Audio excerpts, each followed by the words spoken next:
is going on, everybody? Welcome in to the North End Podcast, episode 207. My name is Zach Graham, your host here in the North End, joined, as always, by my good buddy. He's on record as my best friend. His name is Ian Michaud, and we call him E.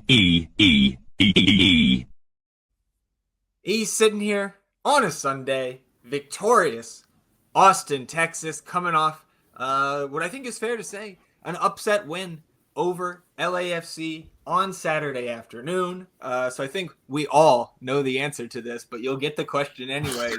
How you feeling, my friend? Oh, feeling great, man. Amped up about that dub. Everyone knows that if you were listening here, I wasn't too excited about this matchup. Didn't like our chances, didn't like our prospects, but what a gritty, gutsy win. Whole team effort, awesome to see, and just absolutely love beating LAFC. I just love it. Yeah. I mean, I know we ended off, right, with you being like, 3-2. Right? Yeah. and again, not feeling very excited about it. But we'll, of course, get into everything from Saturday's match. I think there was a lot to be encouraged about. Like, despite, of course, we're going to come in more optimistic and more upbeat after a victory against any team, but I think the way they got it done and the execution therein, was very impressive to me last night. So we'll talk about that. We'll of course, last business day, FCito was in action out there at the pitch on Friday. We've got to cover a couple other pieces of news to wrap up. But before we get into all of that here today, just want to remind you all listening or watching on our YouTube channel that the best way to support the show, you actually support us financially by downloading the audio versions of our episodes wherever you get your podcast. Wherever you get your podcast usually has a toggle switch that you can flip on for auto download, so you can support the North End Podcast going forward and not have to think about it further. You can go the extra mile, rate and review the show wherever you get your podcast. And if you are watching on our YouTube channel, subscribing to the channel does help us grow the show, and you can hit the notification bell to know when a live stream pops up or a new episode goes live. And of course, here on episode 207, hit that thumbs up, like the video, help us battle the YouTube algorithm overlords, atone for your sins, wash yourselves clean in the waters of the North End. And I know, along with a couple of our friends, I'm very excited to hear the victory song at the conclusion of this episode, but we will get there, my friend. And cleaning up a couple pieces of news, right? We started to get our answers on who was going to be called up for the international window this coming weekend.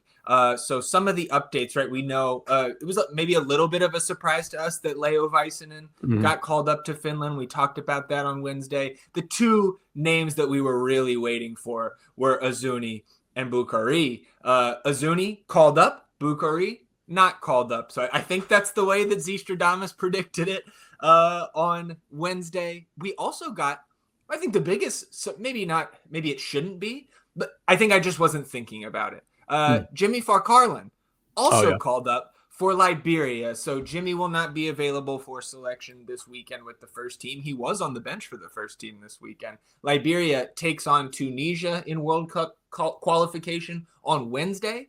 And then Tom and Principe, that's actually a nation that I have not heard of before. So I've got some extra research to do here after the pod today, but congrats to Jimmy on that. We'll obviously be paying attention to those two World Cup qualifying matches for the Liberians. And then Mirtu out there with the Albanians taking on England at Wembley Stadium on Friday. So that's one that I will certainly have my eyes on. And then Monday, they will take on Andorra.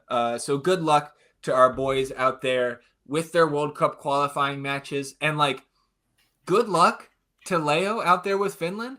Yeah. But may not be our boy much longer, because we get this rumor to close out our work week last week. Anel Avdic, who is a journalist for the Swedish outlet Expressen in Stockholm, there is reporting that Austin FC is in talks to transfer Leo Väisänen to Swedish side BK Häcken. And I'm sure I am hacking up the pronunciation of that. We'll see. But this is something that certainly doesn't shock you or I, that Leo would be being shopped around. But I think the timing is the thing that kind of caught us off guard a little bit. And so let's talk about this, I guess, first from the lens of the player himself, right? Like, we had high hopes for Leo coming in before that 2023 season, and it just has not panned out for the guy. Like, we've seen flashes. I mean, his first game, right? The assist to Seba, long ball right on a dime to him. And it was just kind of downhill from there. Like, I think the biggest thing is just Leo has not been able to stay healthy throughout his tenure here in Austin. And I think that's a big contributing factor to why it appears that this is headed towards probably kind of an amicable split here and Leo going back to Europe. Yeah, I mean, there's definitely some parallels here between this and like the Seba situation in regard to us wanting to get that figure off the books and the player not being overly satisfied with their position, role, or, job here in Austin. And to your point about his injuries and everything, it was just he couldn't get any positive momentum going. He couldn't get any sort of continuity built because he kept getting injured in these games and everything like that. And the flashes we did see from him were great. And then in regard to the timing of this, is it surprising? Only because we're dinged up right now. You know what I mean? Yeah. Like, these deals aren't going to stay on the table forever. So when they present themselves and you're trying to move off of a player, I don't know how much consideration you put into the fact that we have two guys or two guys on the back line, but Julio specifically, who's a little banged up and going to be out for some more weeks, potentially with Dessler as well. So I don't think that was really something that came into play here when they were trying to make this decision, or, the potential for this decision with this rumor and everything like that. So it just felt like it's been a long time coming with Leo in regard to how he ended last season, his inability to crack the lineup here, even with an injury to Julio as well. So it looks like the writing's been on the wall, and we'll keep an eye on this for sure. Yeah, I mean, I think we kind of thought he was on the first plane out of here after, sitting out the last 3 games of last season, and the previous head coach saying that was, his camp's decision to go ahead and hang it up at the end of last year. So again, a little bit of a longer road to this point than we thought previously. And again, this is just a rumor, but I believe the transfer window for the Allsvenskan, I think, is the first division there in Sweden. I believe their window closes on the 25th of this month. Which is next Tuesday. So we will have resolution on this one way or another. If Leo is going over to the Swedish league, we will know very, very soon. And I'm with you. I don't think we have, we being like Roto and the front office staff, like, I don't think they're taking in the current injury situation into account. Because if you can move the player and bring in somebody that you're targeting and somebody that you want here and somebody that wants to be here. Because again, I've had questions myself on how much does Leo actually still want to be here. And I think it's, for many reasons, it's totally fair for him to maybe want to move on. But it could put us in a very tight spot on that back line. We did, and working in some of the injury report updates that we got from Nico on Thursday or during Thursday's press availability, Mikkel Dessler, 6 to 8 weeks with an emphasis on the 8th. And so if we take it 8 weeks to the day from Dessler's injury, that's May 3rd. I believe that is Minnesota coming to town. But the opponent to me is less important compared to the schedule, where up until that weekend, we have just one match a week from the start of the season until May 3rd. And once May hits, if you include the U.S. Open Cup date that we know is coming in that first week of May, there's 8 games in May. And so to be able to get Dessler back healthy in the early parts of May seems like it could be really key to making it through that marathon of a month. And I think we got some good news too. Coach said it in Spanish, but apparently Julio Cascante has started doing some individual drills last week. And it was a 2 to 4 week timeline for him. So next Sunday would be slightly over 3 weeks since Julio subbed out of that match in Portland. So I think it is possible that we see Julio active this coming week against San Diego at home. I'm not counting on that, certainly not a start. But again, getting Julio back in the mix at center back sooner rather than later would make a sale of a guy like Väisänen a lot easier to stomach from a depth perspective. Yeah, absolutely. And I think also, if you're working this kind of Leo rumor deal, trying to shop it and everything, that you might have another move in place here to try to get some center back depth and some help. You can find veterans at this position in this league that are we can available. Trade now a lot easier, right? Yes, you can trade for somebody there's a lot of bodies that you can get to fill out that center back depth chart. The Dessler news is a big time bummer. Emphasis on the 8 really hurts, and I don't want to look too far ahead, but yes, being able to get through that grind in May is super important, but very encouraged with the minutes we got out of Johnny yesterday. So that assuaged my fear with the Dessler injury. Sure. No question. And then from a roster perspective, real quick before we go ahead and move on here, would open a senior slot, would open an international slot. So like whether, and I do think like, at least for me, it would make me feel a lot better to bring in another warm body. Like, again, let's not go pluck an Amro Tarek. I don't really have any fears about something like that occurring with Roto, because he said since day one, I'm not making any panic signings. Like we're going to build this roster to be sustainable, have sustainable success going forward. And so I don't expect a panic move to fill in a center back slot here. But again, I'm looking towards a potential intra-league trade here before our window closes in early April. To try to bring in somebody to shore up that center back slot. Because again, as we know, and we're very close to already, it doesn't take much for you to be in kind of crisis mode on the back line. So we'll keep our eyes on this. Obviously, if Leo does get shipped out, we will talk about this again. But very interesting developments here. We're not really used to having big moves, in mid to late March. Yeah, absolutely. And I mean, again, to reiterate my first point, like opening up that international spot, the fact that Leo is a TAM level player and that we're not getting the level of production, even though we're injured and banged up right now, if this presents itself where you can make a deal for him, you got to do it. So I think that's where we're currently sitting at with Leo. And so one thing that I thought was a couple of things to close out the Leo talk. The reported fee when we acquired him back in the offseason between 22 and 23, reported fee was 1.8 million. I don't think we're getting anywhere close to that for Leo from a Swedish club here. So we're probably not getting any GAM out of this move. But we would get our TAM back. Any of that targeted allocation money that is currently placed on Leo would, of course, go back into the coffers.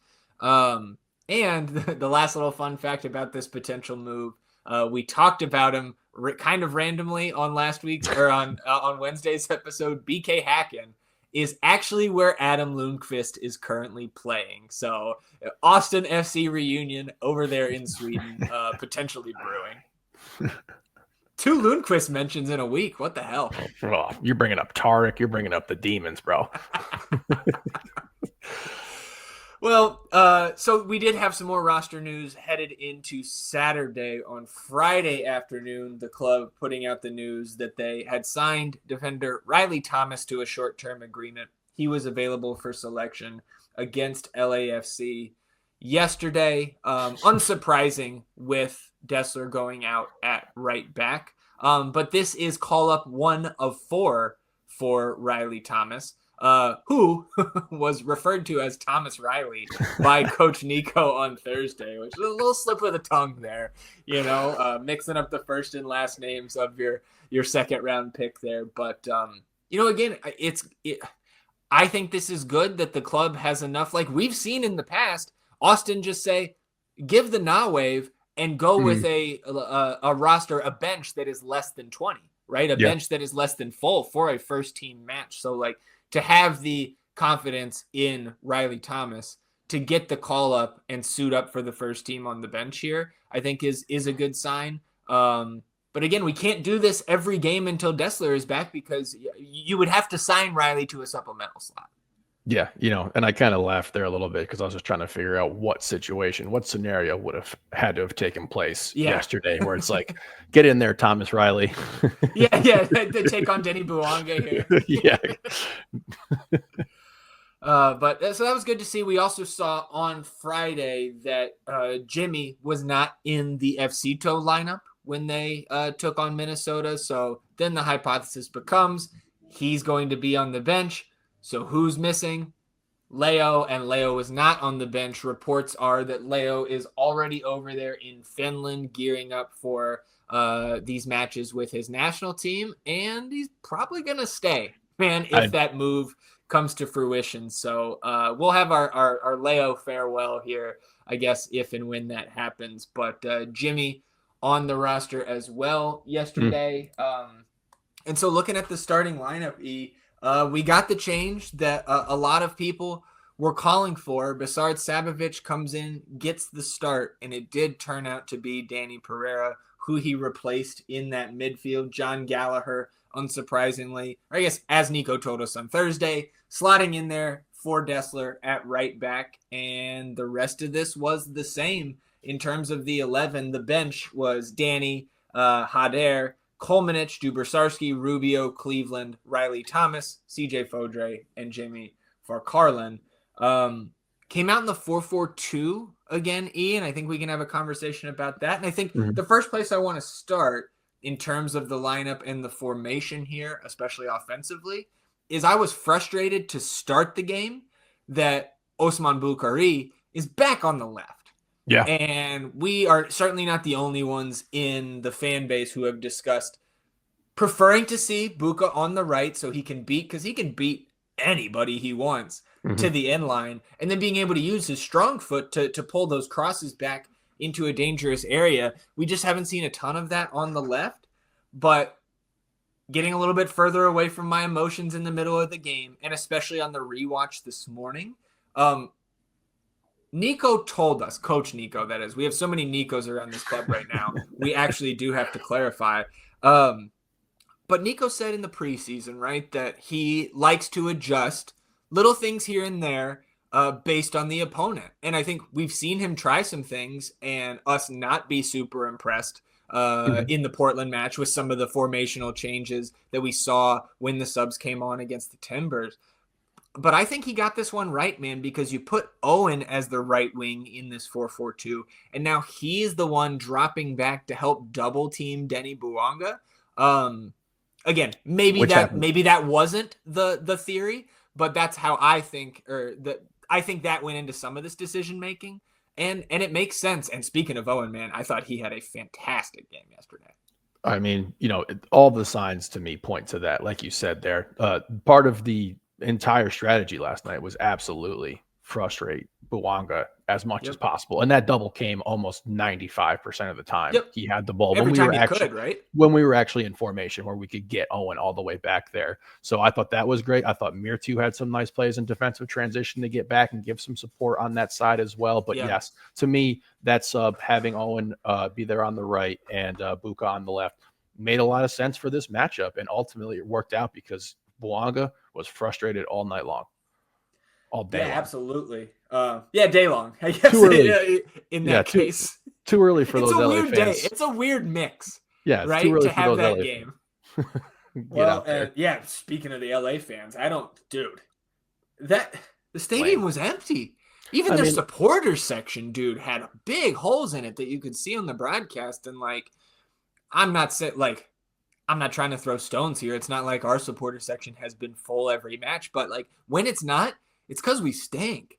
Yeah. And not because our fans aren't showing up to watch one of the best teams. That, despite the result yesterday, I still consider LAFC a top team in this league, certainly in this conference. 100 appearances for Owen. Speaking of Owen, congrats to him at age 20. That's, there's certainly some fans who would offer their opinions on why he's got to 100 appearances that quickly, and they wouldn't jive with how we see the player. But 100 appearances nonetheless, and some perspective there. I believe on the broadcast they said Ilie had double-digit number of appearances. So for Owen at age 20 to have more appearances for us than Ilie had for LAFC, just adds some additional perspective there. And I continue to be, I know we said, and I do think that Owen did not show as well in the games against Portland and Colorado compared to the opener, and certainly yesterday. but his body of work has been very, very good to start the year. Any additional thoughts there before we get into the match? I think I said it to y'all yesterday when we were watching that game that Owen's been our most consistent player to start this season in terms of quality. Yep. He was absolutely fantastic last night on both sides of the ball in distribution as well as in defense. He was just a stud. He looked like the best player on the pitch for either team. Like he was absolutely fantastic on all different levels of the game last night. So huge congrats to the 100 caps. That's super impressive. He's going to get all these in here while he's young and then probably not be with us and, be breaking records and all that, but we'll see. Right.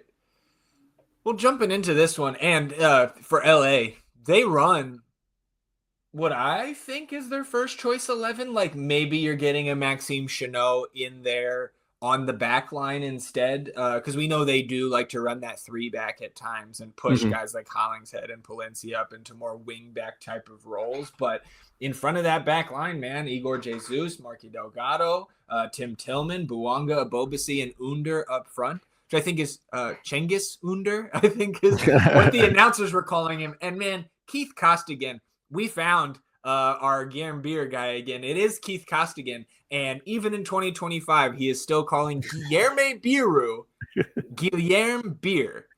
And I'm hoping that we are not the only ones who picked up on that this time. Guilherme Beer.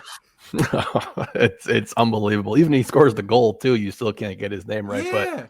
But this LA lineup, dude, that's like you have the pronunciation guide, and like I fuck up names when I have a pronunciation guide, so like I'm not jumping on that, but it is one of the easiest names to pronounce, especially when you look at the pronunciation guide. BEE-ROO, Biru, not beer.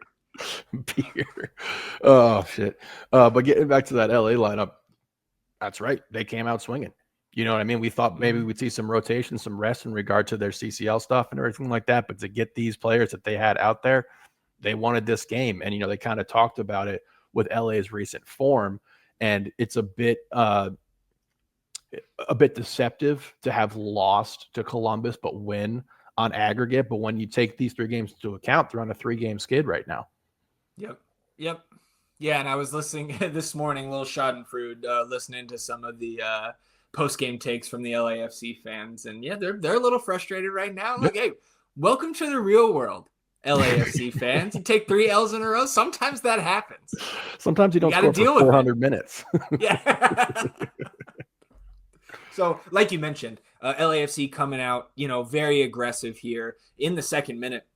A little bit of a concern right off the bat because Palencia spins around Buca and Bucari goes down. LAFC continues, and once Austin's able to clear that ball out, the official stops it and definitely tweaked his ankle here. Like maybe Palencia stepped on his foot a little bit, and because he stayed down and the trainers had to come out, now we're defending a power play right off the rip, and LAFC was able to Under specifically was able to win this first corner going at an Austin double team. And then on the short corner, nobody steps to Buanga. It ends up with 3 consecutive corner kicks here before Osman is let back on right before the third one.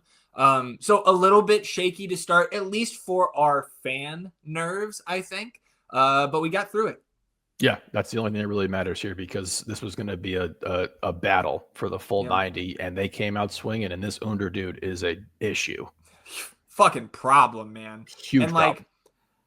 I honestly don't know. I know where you lie, I think, on this question in terms of who you would like to watch in person.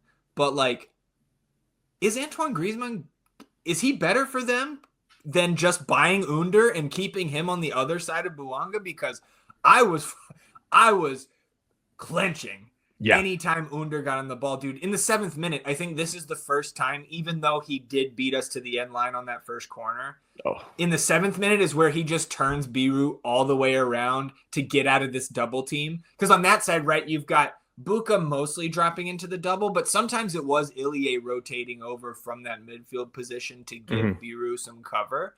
But Biru, to his credit here, recovers really well and actually knocks Palencia's cross off Palencia out for a goal kick. But that turn, I think everybody who we were watching with went, ooh. Yeah. I was like, all right, we're in for a long afternoon here on this right side. No, that was a very impressive move and just kind of like I couldn't even see it coming, but the same feeling I feel when Gabriel Peck has the ball on that side and it's on his left foot. It was just all night, all day with this dude was just unbelievable to see what he had in store. Like just the kicks he was able to get off, the curve he was able to put on balls, the little amount of space he needed to get a good shot off, man. Fortunate that he didn't score on us yesterday. 11th minute, you get a good build up for Austin. And this is something that we've wanted to see on some of these long balls, right? Because we've been, I feel like, much more free in terms of launching these long balls towards especially Brandon Vasquez and giving him the opportunity to win some of these 50-50s, which I know you've called, I think, 60-40s now when he's up there in the size that he brings to those challenges. So you see Azuni and Vasquez combine here, bring down and secure a long ball coming up from that back line, and Vasquez whips it out to Gallagher, who's by himself on the right.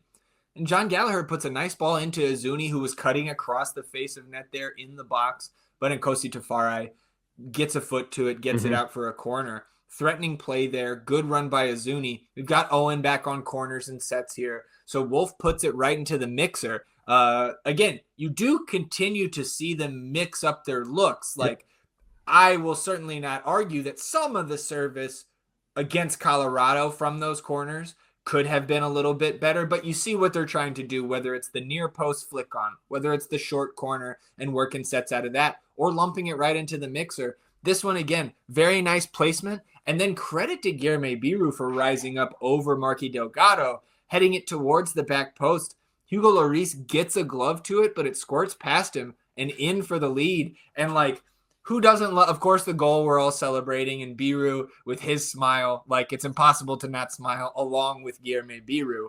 But on the rewatch, I also love Azuni's celebration. Like it gives me this very like just elementary school age kid. We just scored a goal. He just puts his two hands up in the air and like runs around for a couple steps and then gets back to business. And I can't wait to see him score.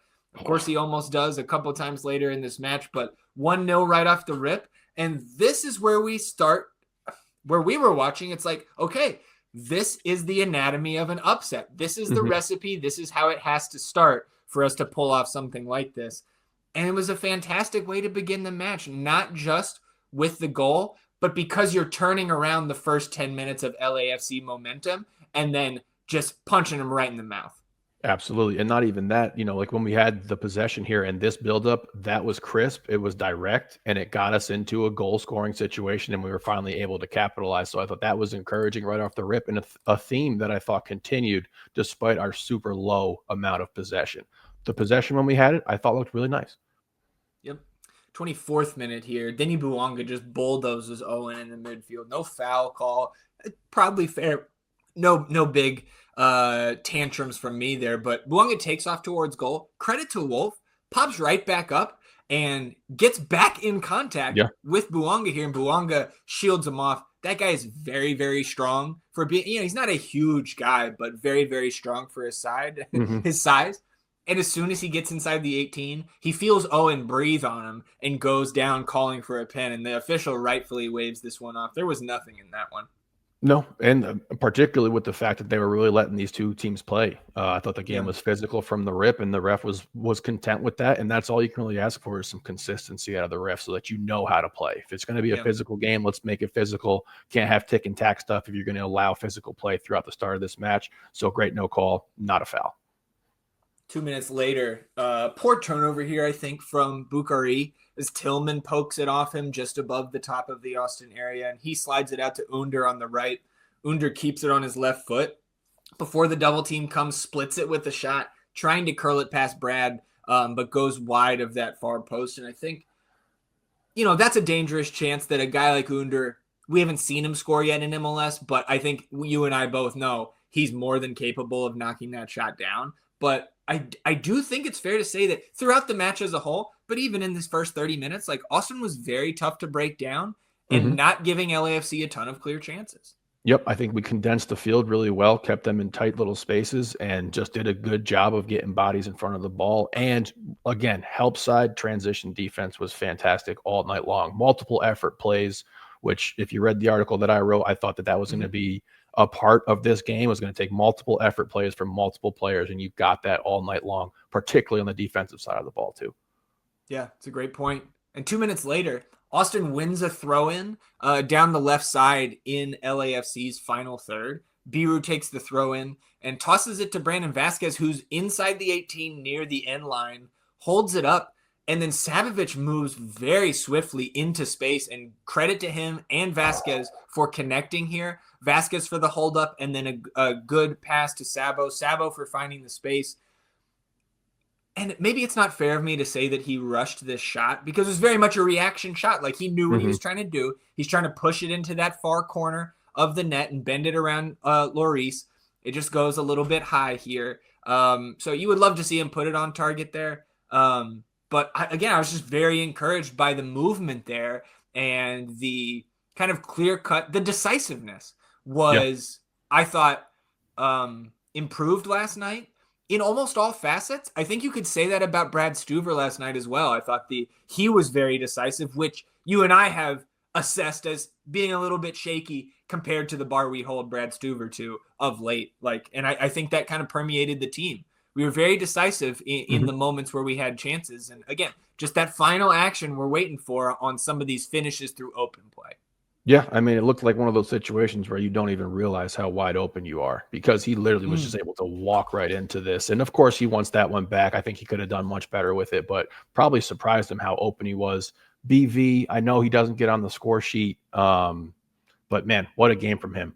You know, I know we're waiting on that first goal from him. I know you want goals from your 9. I know particularly with this club in our history with the 9 position, not getting goals out of these dudes has been difficult. But the way he worked last night, his work rate, you looked at his heat map last night, how much he ran, how many places he was on the field, and then his hold-up play was fantastic last night, and this was probably the best attempt we got off of one of his hold-up plays. Yeah. So we do get a yellow card to Vasquez in the first minute of first half stoppage time for pulling down Delgado in the midfield, and it was like his third foul, so even on its own, I think that could have been fair for a yellow, but does get the caution there headed into the break.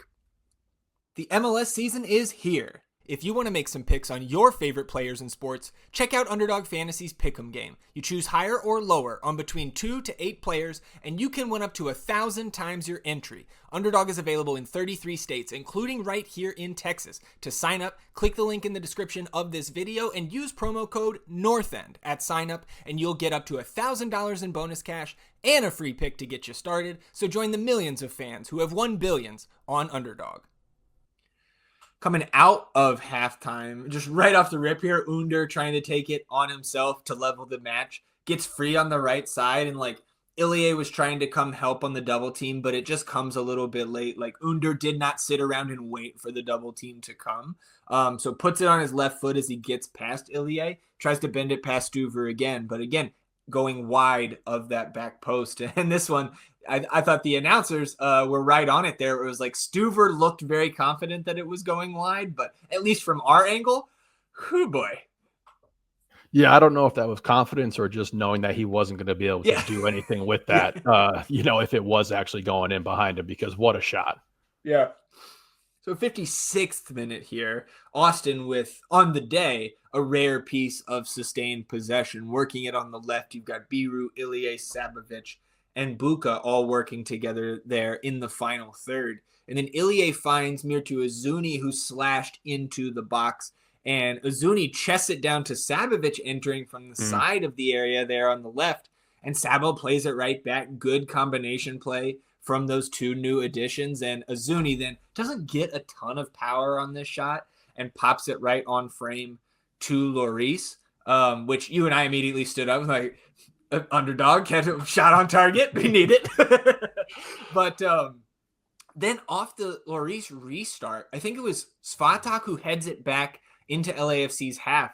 And then just the individual effort here from Owen Wolf to head it forward, and then Azuni is still getting back on side, but neither LAFC defender chases the ball down. So Owen heads the ball essentially to himself and runs it down, puts in across to Azuni, who wheels around, seeing that Owen's going to get to this ball and makes a run.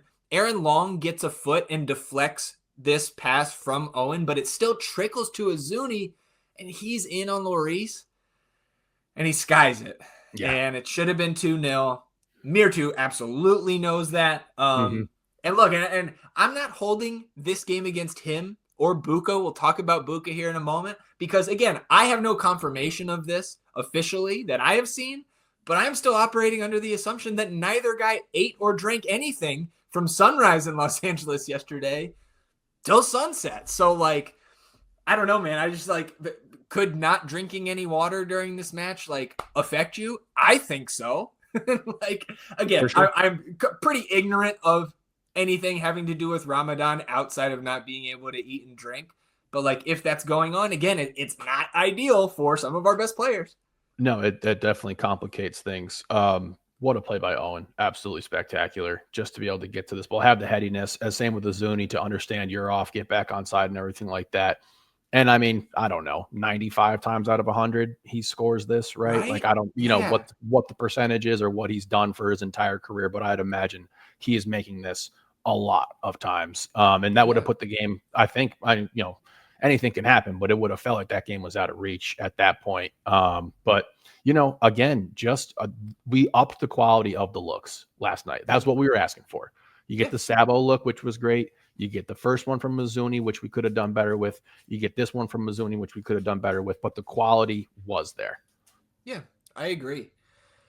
61st minute here. Cross from right to left from Under to Bouanga, and that is a bitch. Because if you're double teaming one guy and he can swing it to the other guy, you're in trouble. So that gets Denny Bouanga in a one-on-one situation against John Gallagher, and Bouanga does beat him inside here. And Stuver called upon in a serious way for really, I'm just like 3 times, maybe 4 on the match. But Stuver blocks away that powerful shot from Bouanga, and Austin's able to clear it out. And then that takes us to LAFC's first changes of the match, and they bring in Martinez, Ordaz, and Smolyakov for Under, Abobasi, and Palencia. So, like, youth movement there.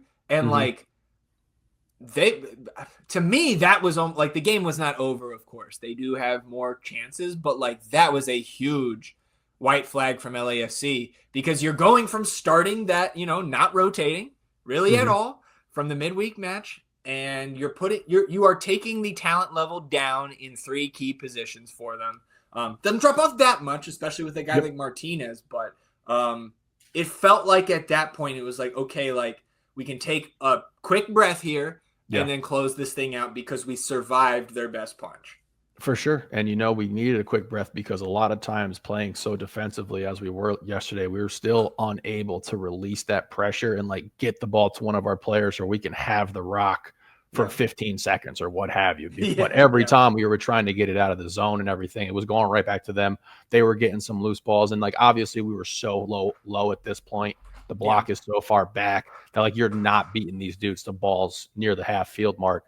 So these subs, obviously I'm scared of Martinez. I know how threatening he is. Ordaz as well, good player. But yes, there was a drop off, and it felt like we had gotten through the most difficult portion of this match. You do get a yellow card here to Sabovic. And again, I don't think it was really the spirit of the rule. Like, he fouls Tillman, and then Tillman kicks it into him. Tillman is not trying to restart that to any of his teammates. And it was so quick, like, I don't know, whatever. Yellow card, Sabovic. Okay. The next minute, you get Buka turning LAFC over. And all of a sudden, I think for the first time, we've got the 3 DPs running at a back line that is not set.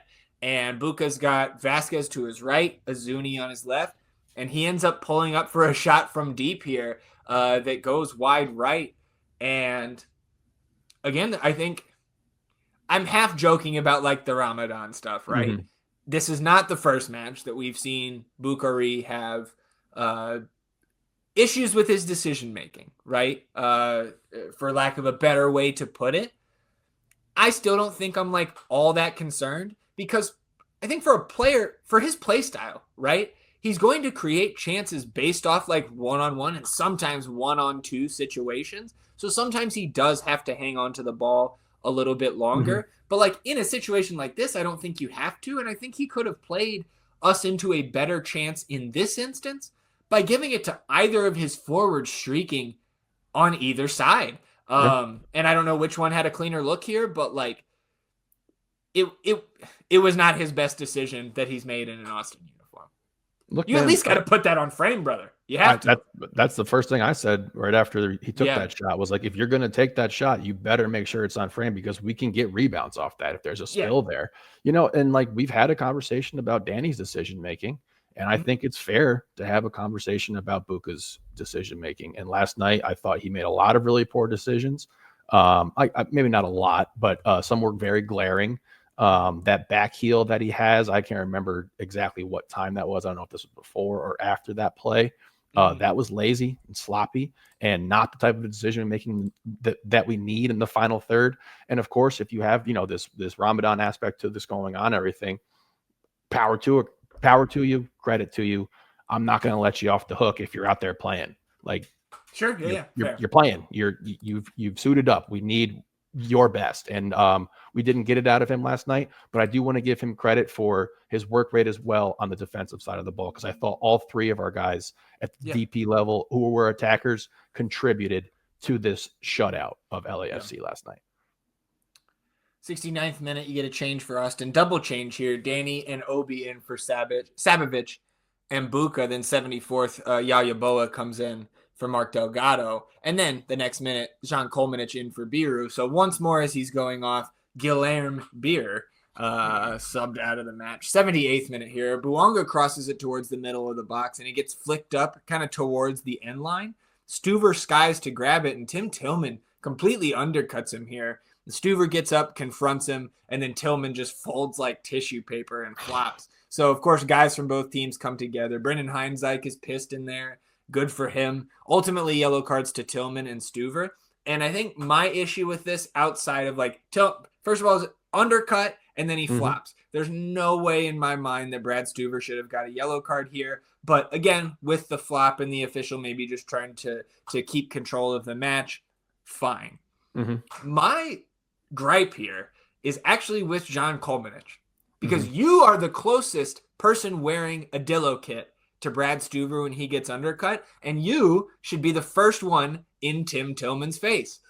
He just kind of looks at it and stands there. And look, I know he hasn't gotten a ton of minutes over the last season or so, and like he's a younger guy, but look, man, that is something that to me you just either have in you or you don't. It's instinctual. And I was a little disappointed in that moment because, and again, maybe I'm just an insane person, as we've already established, but you know me, E. You've played with me competitively with me before, and you know I would be in that motherfucker's face. So that was my gripe.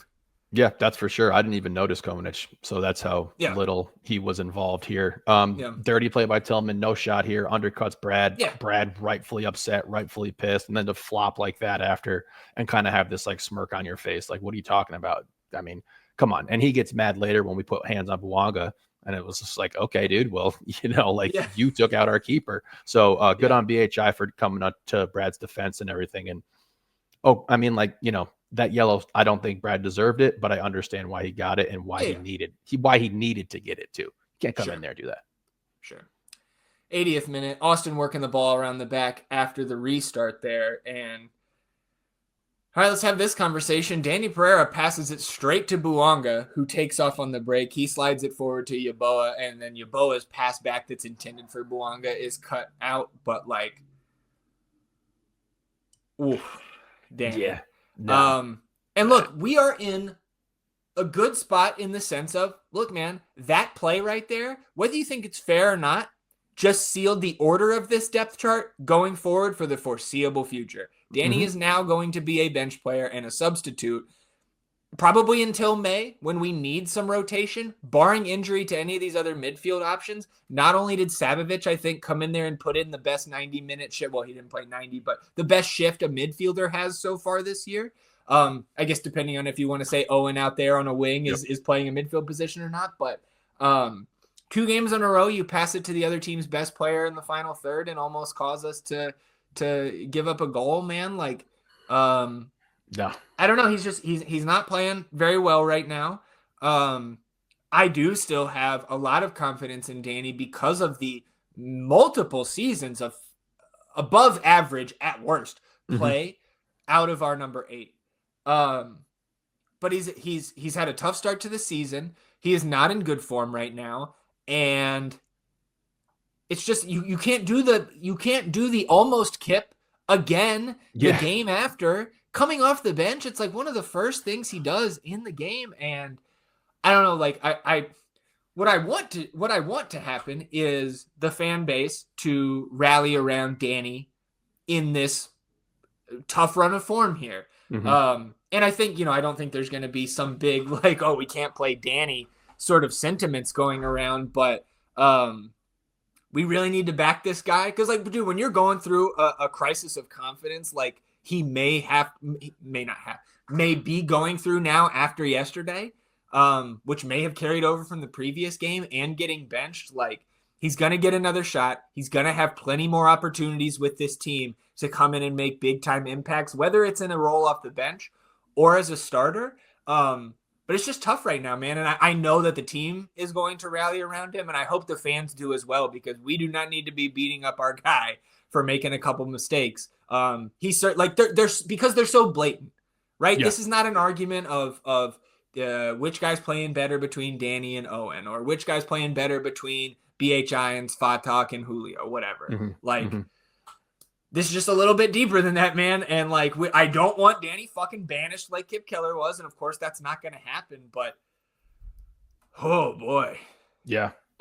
Lack of focus, lack of confidence. It's one thing to lose your starting job. It's another thing to have the first play you essentially have after you come off the bench be this play. Because that's just clearly like, hey man, are you locked in for this game? Are you here with us and everything? Like, he had other touches, but like, this is where you notice him. Yeah. And it wasn't for something good. No. He's really, really struggling right now. And yes, I mean, we said benchable offenses had taken place with Dani over the course of the first 3 weeks. And now definitely where it's just like, okay, man, I don't know if you're going to get this job back from Sabo ever. Yeah. And we'll see. Again, there's a lot of soccer left to be played, but I think that's just where we're at right now. And it's fine. That's why because like Savovic, pretty darn good. I think that's how this is going to play out. 84th minute here. Vasquez, great first touch to get past Tafari near midfield. And like, this came off a clearance from the back. And at that point of the match, just like not enough left in the tank to stay out in front of the two defenders that are pursuing. But like, BV did win a corner here, and we got nothing doing off the corner from Kolmanich, but we did win another. And in between the two corners, you get Dubersarski and Rubio in for Ilie and Vasquez. So armband goes to Heinzeich, who on the second corner commits a foul, and we turn it back over to LA. And then you get 5 minutes of stoppage time given here. In the first minute of stoppage, Tillman crosses to Buanga against Galley and fizzes across towards the top of the 6 where David Martinez is making a run. He's there to tap it in, but Heinzeich, man, gets a block, and then that block deflects right to Ryan Hollingshead, and BHI slides down to deflect the follow-up, and that follow-up floats right to Brad Stuver. Like, you do get a yellow to Obi in the 3rd minute and John Gallagher the minute after that in stoppage, but that was really the last big threat. And on the night, how many like serious threats? Like, it felt like we did a very, very good job of executing our game plan, made LAFC play with the ball, did not give them a ton of clear chances. Like, I mean, we'll take a look at the stats here in a minute, but just very well done, really from start to finish for us in FC. So I know I kind of jumped ahead there to finish out the minutes, E. So anything else on Vasquez, the subs, what have you, finishing this one out? I mean, filthy touch by Vasquez. Runs out of gas, but what a shift for him. He was fantastic. I've said it already. BHI, multiple effort plays right here. This is the icing on the cake. Multiple effort plays on the defensive side of the ball that allows us to see this game out after having 2 games where I thought we were out executed by our inferior or very similar opponents. This game, you come in and you play LAFC, who is, I would say, a better team than us on paper, and you out-executed them. You out-game planned them. Our form all night, our shape looked great. We were able to get back on defense and then still have some crisp possession when we did have the ball in a limited amount of time. We were chatting before we jumped on here, 29% possession, but you get 10 shots off, and like 3 of them were really nice looks that very easily could have made this a multiple score game for Austin. So hats off to everyone last night or yesterday. It was just a huge team win, a massive road win versus a fantastic team, and really shifted the momentum a little bit here after two disappointing performances versus the Portland and Colorado. Things can change. We're looking better. Sabo's healthy. We're getting Uzuni into the fold entirely. Definitely sucks that we're going to be without him versus San Diego, but it's progressing. And this was a nice shift in narrative, and the way that the team actually looked and performed was great to see. It's a huge win. Yeah, as you said there, 29% possession for Austin on the night. 14 shots to 10 in favor of LAFC, but 3 shots each on target. Austin created the only 2 big chances of the game on FOTMob's model, and that was good. And both chances were missed, but 6 corners to 5 in favor of LAFC. XG, though, on FOTMob's model, 1.21 for Austin, 0.75 for LAFC. And then the expected goals on target metric, though, a little interesting there, 0.84 for LAFC, just 0.27 for Austin. So I think what stands out to me here, number one, is what you brought up, is 29% possession. Now, I complain frequently about the lack of consistency between different sites and statistical outlets in soccer, where, like, you look at it here, FOTMob, SofaScore, a couple other outlets have Austin for 29% possession, but you go on the MLS site, which I think gets their stats from the same provider, so I don't know what the hell is going on here. The MLS site says 35% possession. If that 29% number is accurate, that is not only the lowest amount of possession that Austin FC has ever had in a victory, it is the lowest amount of possession Austin FC has ever had in club history.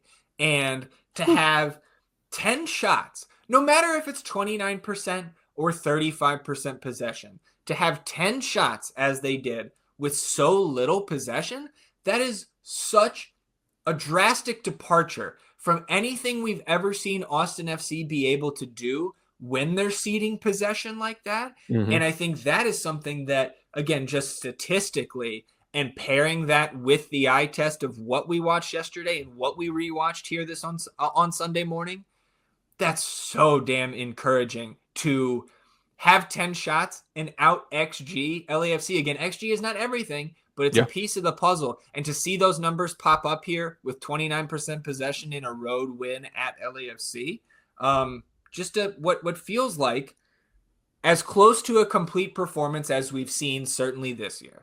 Yep, absolutely. Shout out to the coaching staff.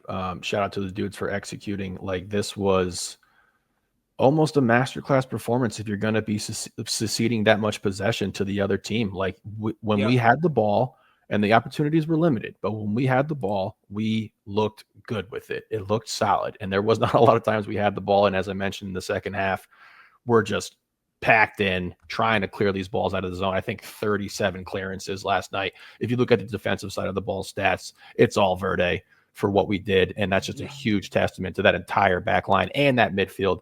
Big game for Ilya, who I think was lost a bit in the sauce here, coming back to LA and everything. But his leadership yesterday, his positivity, his way he was clapping guys on, encouraging them, trying to see them through this was great. I wrote in the article that I thought we were going to have to get a much better game out of Brad if we were going to win this game. And we did. The decisiveness to come out, punching balls, doing all that. So we were locked in yesterday. And when we had the ball, it looked good. And again, we could have scored more than one goal in this game. Very, very easily. Yeah, I think it's right. It's the Uzuni chance off the long deflection from the cross coming in from Owen. Should have put it at 2-0. And I think 2-0 or 2-1 would have been a very fair scoreline here as well. But I think the right team won. And you look at the heat map here on the screen, man. Like, just only green right in front of our own net. But we'll take it, man. We will take it. I think, again, I just think they executed to perfection in the sense that you stole the goal so early that we were able to just focus on that defensive structure. And and like Nico said it after the match, like, we've been working on always having your teammates back. If you get beat, there's always going to be somebody to cover. And we talked about that after the first match. with the Dessler play on Joveljic, right Mm-hmm. there in front of us in the north end. And you saw that again yesterday, whether it was bringing those double teams on their outstanding wingers on time, or rotating when somebody got beat, or sacrificing your body like Brendan Hindsight did at the very end of that match. It was great, man. The passes in the final third, 147-35 in favor of LAFC. But here's the key stat: passes into the opponent's box, 11-8 in favor of LAFC. So you make that essentially even. And again, it was just a very well-worked, victorious day for Austin FC out there at BMO Stadium. And you got to love it if you're an Austin FC fan. Yep. Hard fought, deserved win. Deserved road win. Well, look, man, now we have, of course, next match for the first team will be on Sunday back at Q2 Stadium with the expansion side, San Diego FC, coming to town. We will, of course, preview everything surrounding that match on Wednesday's episode. But the one thing I want to touch on here now, one of my big complaints last week was that we had a fan base, especially those that showed up at Q2 against Colorado, where you could feel it in the air, the buzz. It was palpable that we were ready to fully buy into this team with a dominant home performance because you stole this win on the road. You've got the good vibes. You've got everybody's curiosity again, and we're all ready to buy back in a similar fashion. So we'll say it again I'll say it again on Wednesday. But like, again, from a standings or an overall perspective, of course, there are no must wins at this point of the season. But to get to where we want to be, you got to take care of business at home here against an expansion side that is also going to be shorthanded. So we'll talk about that on Wednesday, but ready to get back to the queue. Yes, sir. You got to seize the momentum. Absolutely. And if you come in for this San Diego team and you have a bit of a stinker and a bit of a dud, it makes this LAFC game, I don't want to say obsolete, but it sure does take a bit of the shine off of it. So building positive momentum, going into this this matchup next week is going to be huge. And I think that the fans are, they're ready to buy back in. Yeah.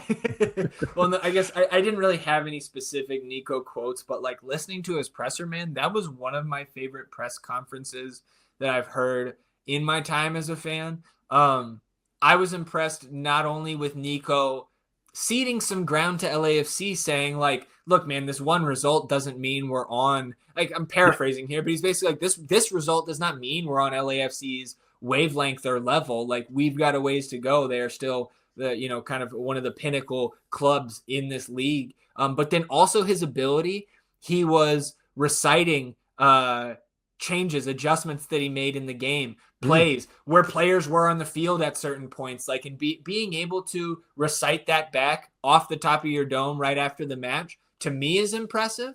And not something we've seen Nico do a ton. And I hope we see more of that going forward because, again, whether or not, like, I think some coaches, you don't have that ability to come right off the pitch or right off the sideline and recite those types of things. And so I hope we see that. Win or lose going forward. I thought there were some very insightful comments. I would urge everybody to listen to that post-game presser. Proud of that win, and rightfully so. Come on down to Farmer Field where the champions play. Get ready for the game. It's last business day.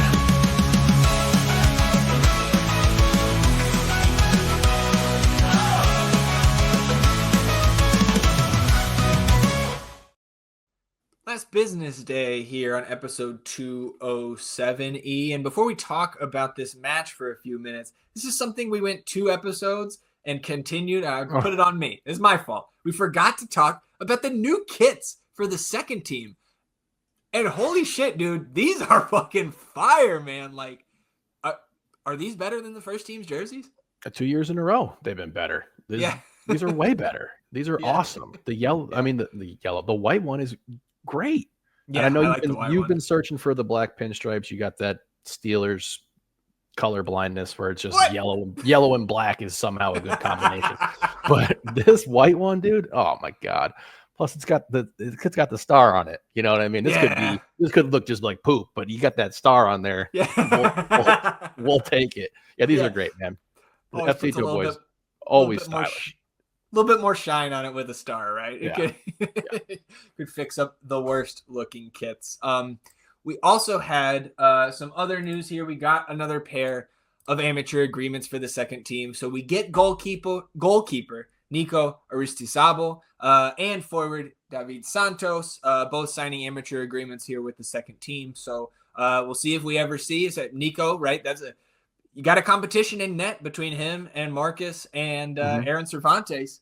So we'll keep our eyes on that and see if those guys pop up on the bench here going forward. But heading into this one on Friday, I believe our last of the 5:30 kickoffs, which is nice. So I can finally make it out to the pitch for one of these matches here this year. In terms of the lineup, with Riley Thomas called up, Daniel Chesla started at right back with no Jimmy. You saw Anthony Deanda slot in there on the wing, which is where Deanda subbed in that first match before Bonachera came off and Deanda slid back to left back. So I feel like that's very interesting. Trying to find ways to get Deanda on the field as Bonachera has won that battle at left back. Diego Abarca replaced the injured Jorge Alastue, but Alastue was active on the bench, didn't end up coming into this one. And we also saw Vlad Danchutu available off the bench here. So a lot of changes from week 1 to week 2. I mean, yeah, you look at this lineup, right, and you're looking for who the leader is. You know, this is a lineup with a lot of new faces. You got Micah out there who's still young and everything. We know the talent, but like you're just kind of searching for an identity with this lineup. No Jimmy, definitely hurts. So this was definitely not our tightest lineup that I've ever seen. But I don't know what you're gonna do. Like I don't know what you could have worked with here with who we were missing. Yeah, and I think like you see it throughout this match that like. First of all, Minnesota, like Masanvi was playing with the second team there. Yep. So that's a very talented player in the middle of the park for them. And then DJ Taylor, fucking twice in a row, man. This dude who is just a first team player, apparently coming back from injury once again. So Austin FC catches DJ Taylor twice in a row. And he was definitely, looked like a first team guy out there. Just ultimately outplayed here. I had a couple notes I had to miss the first like 10, 15 minutes or so of this. But then I do know that our one shot on target, 12th minute, long ball over the top from Gomez to Deanda. And Anthony did well down this right side to shrug off a foul, gets advantage, continues into the area. He had a look at a shot here, but passes it off to Grogan in the middle, whose shot gets blocked away by the keeper. Again, ended up being our only shot on target, but it was encouraging to see from Deanda in a position we are not used to seeing him in. And then 6 minutes later, I do think despite the result 1-0 for the Loons, Alstrup had a very good game in the 18th minute, keeping Masanvi off the scoreboard near point blank range, like, 6-7 yards out. And then in the second half, I thought this was dirty at the time. They actually keep this, like if you go to the highlights that NextPro posted, they do it like a 15-minute highlight. They keep this in the highlights. Masanvi gets a chance on a counter coming down the right side. His shot goes right into Alstrup, who corrals it. And then after he secures the ball, there was an Loons attacker that kicks him in the face, dude. And like none of our defenders really reacted to it. And I know that we can't have similar like review capabilities for NextPro. There's not as many resources and money in this league, but Alstrup stayed down. The trainers had to come out, test him for concussion. He ends up staying in, but like it was absolutely a dirty play. And like to me, it's got to at least be a yellow, if not a red, just like making any sort of contact with the keeper. Yeah. And it was 100% avoidable. So I was a little worked up about that. In terms of the subs down the stretch, Krzyzewski for Abarca in the 71st, Danchutu for Grogan in the 86th, and then one of our amateur agreement players, Mo Badawiya. Again, I think Mo, I apologize if I'm butchering the last name there, but he comes in for Deanda. And then in the 6th minute of stoppage, 7 were given. Minnesota wins a corner, curl it towards the back post, and it's headed home. So heartbreaking loss there at the death. But I'm still pissed off about Alstrup getting kicked in the face. Like I want retribution next time we see these guys. Oh, that's bullshit. And correct me if I'm wrong, but wasn't the last game we played versus Minnesota just like some of the worst refereeing of all time? Isn't that the game where someone kicks the ball right into, I can't remember who stepped up in front of like a dead ball, Yeah. So like that's twice in a row with this You're Minnesota right. team where they have first team players and the refereeing is absolutely, absolutely embarrassing. Tough way to lose this game. Tough to drop this one. But again, no Jimmy, who we think is probably one of the best players in this league. Yeah. Tough to replace. Riley Thomas? Yep. No Riley, like one of your prospects and everything like that. So like tough, but shout out to these dudes for going out there and battling and like barely dropping this one. I think Alice Tway could also be a factor here. Like he was very good in week 1. So we just need a bigger sample size with this team. And they're on a bye week here. So they've got some time to try to get healthy, get guys back. Next up is St. Louis City 2. That'll be on Sunday, March 30th. So first team, 2 Sunday matches coming up in a row. But this is going to be a really cool one, I think, for any Austin FC fans traveling to the St. Louis match, because this is Sunday, March 30th, 4:30 p.m. That's right after the first team's match. And from what I know about City 2, they play in the same stadium. So you're going to have first team play in the stadium at like noon or 1 or something. And then the second team will play after. So like, I think that's pretty cool. If we were going out there, I would certainly be telling you, we're doing the double today. We're going to watch both. Oh yeah. That'd go great for us. All right, man. Anything else for you before we shut it down on episode 207? Get that victory song going, brother. Yes, sir.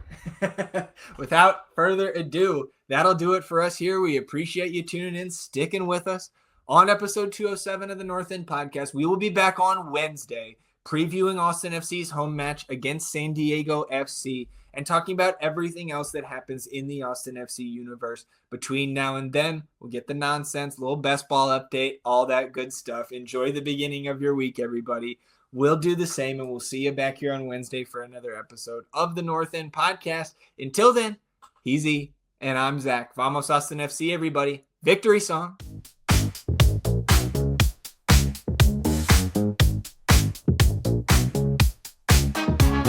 Welcome to the North End where the passion's running high. We're here to talk football, Austin FC, all right. ZG and E will take you on this ride. Week by week, side by side. It's action 1, 2, 3. We're the rowdiest in town. The Pirates, Game and Uncle Dave and Big Fudge all around. We sing our songs, we chant as one. Through thick and thin, the match day's just begun. In the North End, we stand together. Through every game, through any weather. From the first whistle to the final blow, the North End will never let go.